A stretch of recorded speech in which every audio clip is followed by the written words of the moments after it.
कहते हैं बीमारी जितनी जल्दी पकड़ में आ जाए उतना ही इलाज आसान होता है। आजकल कोरोना वायरस ने वबा की शक्ल इख्तियार कर ली है, तो अगर हम लोगों को स्टार्ट में ही घर पे रहते हुए पता चल जाए तो रिकवरी रेशो का चांस बहुत बढ़ जाएगा। तो आज मैं इस वीडियो में आपके लिए पल्स ऑक्सीमीटर का रिव्यू, अनबॉक्सिंग और स्टैंडर्ड ऑपरेटिंग प्रोसीजर लेकर आया हूं। तो वीडियो को आखिर तक देखिएगा अपने लिए और अपने प्यारों के लिए। तो लेट्स स्टार्ट द प्रोसेस।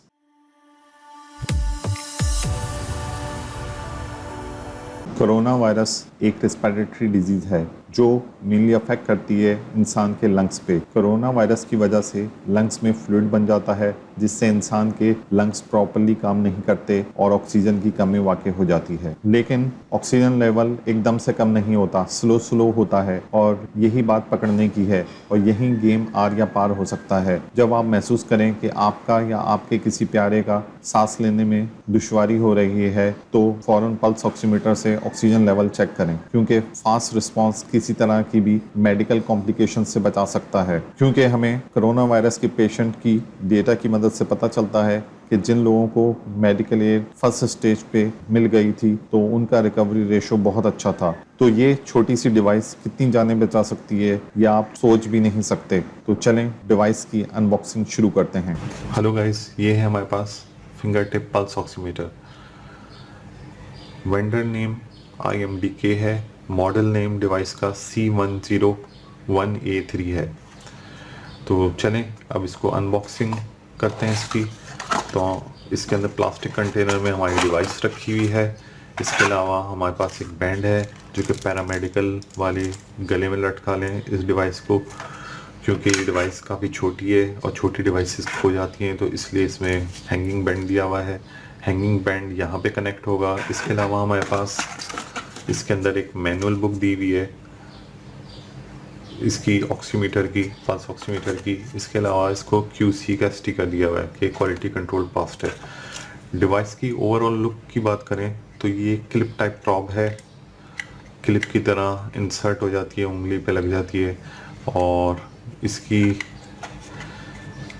ये इसका बैटरी कंपार्टमेंट है। बैटरी कंपार्टमेंट के अंदर इसके अंदर 2 सेल लगते हैं। एक ये AAA का सेल है, तो इसमें प्रायोरिटी मेंशन हुई है, प्लस माइनस ये देख कर लगाइएगा। और 2 सेलों का मतलब ये है कि 3 वोल्ट की DC ऑपरेटेड डिवाइस है। तो इसको यहाँ से क्लोज कर देते हैं इसके बैटरी कंपार्टमेंट को।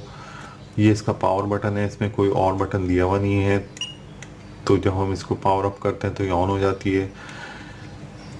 अगर इसके मेन्यू में जाना होता है तो इसी बटन को दबाकर हम इसके मेन्यू के अंदर जा सकते हैं। जैसे अब इसका ये मेन्यू खुल गया है, तो मेन्यू में हमें जाना नहीं है क्योंकि इसमें सारी सेटिंग ऑटोमेटिकली कंपनी ने सेट कर दी हुई है, तो उन रेंजेस को हमें चेंज करना नहीं है। अब देखते हैं ये डिवाइस हमें कौन कौन से पैरामीटर शो कराती है।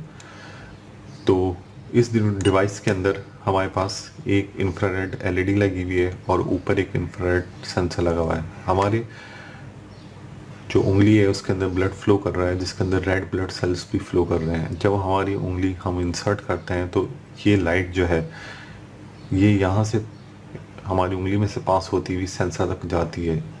सेंसर से और उंगली से पास होना और सेंसर तक पहुँचने के दरमियान में जो रेशियो डिफरेंस आता है, इस पे डिवाइस प्रोसेस करती है और हमें डिफरेंट टाइप के मेडिकल पैरामीटर शो करती है। तो चलें हम देखते हैं कि ये डिवाइस हमें कौन कौन से पैरामीटर शो करती है। पहला पैरामीटर है हमारे पास PI, जिसको कहते हैं परफ्यूजन इंडेक्स, जो कि अभी डिस्प्ले पे देखें आपको 13 नज़र आ रहा है। ये बेसिकली क्या चीज़ है, ये आपकी ब्लड फ्लो या ब्लड सर्कुलेशन को शो कर रहा होता है कि आपका हार्ट जो पूरे जिस्म में ब्लड फ्लो करा रहा है वो सही तरीके से करा रहा है कि नहीं करा रहा। बाज़ लोगों का जिस्म नीला पड़ रहा होता है, बाज़ लोगों का जिस्म सुन्न हो रहा होता है, तो बाद में वीकनेस आ रही होती है जिसकी वजह से जॉइंट्स में भी पेन आ रही होती है। तो ये उस चीज़ को शो कर रहा होता है कि कहीं बंदा के हार्ट पंप सही तरीके से कर रहा है कि नहीं कर रहा। इसकी बहुत सारी वजूहात होती हैं, जैसे कि डायबिटिक्स होना, या फिर ओबेसिटी की वजह से हार्ट का सही तरीके से फंक्शन ना करना, या ऑक्सीजन लेवल का इतना होना कि जिसकी वजह से ये ब्लड सही तरीके से सर्कुलेशन नहीं कर रहा। दूसरा पैरामीटर है हमारे पास पल्स रेट, जिसका यूनिट है बीपीएम, बीट पर मिनट। जैसे अभी इस पे 73, 72 शो कर रहा है। ये बेसिकली आपका पल्स रेट होता है, जिसकी नॉर्मल रेंज जो होती है वो 66 से 100 तक होती है। मेरा अभी 73 आ रहा है, तो मैं अभी थोड़ा वॉक करके आता हूँ तो देखिएगा मेरा पल्स रेट हाई हो जाएगा। तो देखें ये हमारी पल्स रेट बढ़ गई है, मैं वॉक करके आया हूँ। तो इस पल्स रेट की वजह से हमें ये भी पता चल गया है बढ़ने की वजह से कि इस डिवाइस की जो पल्स चेकिंग की रेंज है वो बिल्कुल फर्स्ट क्लास काम कर रही है। सही।